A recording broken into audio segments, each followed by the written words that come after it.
The Biden administration wants health insurers to reimburse patients for those tests. Now, after you take a nasal or a PCR swab test for COVID, where does it go? Investigator Rick Salinger went to find out for us. He got access inside of a lab in Aurora. So, Rick, what did you discover?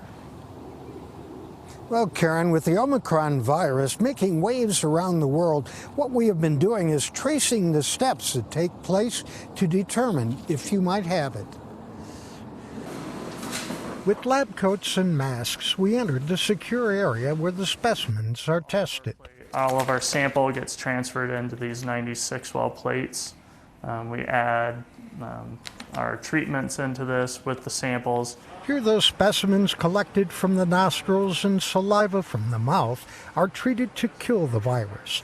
That is so, when the samples are tested, the virus is no longer infectious. 40% of the state's PCR tests are done here. Dr. Brian Harry is the Chief Laboratory Officer at Summit Biolabs. We had a big spike about 2 weeks ago where these samples increased by roughly 20%. About 20,000 samples a week are tested here. The percentage that turn out positive is now around 10%, just above the state average. So these instruments will give us the result of positive or negative. On the computer, the positives make their potentially deadly presence known. Each is traceable to the person who was tested.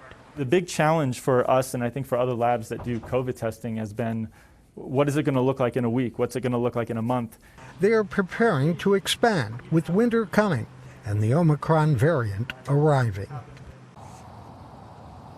The tests that come here are from COVID check sites. If they are tested positive, they then go on to the state lab to determine which variant is involved.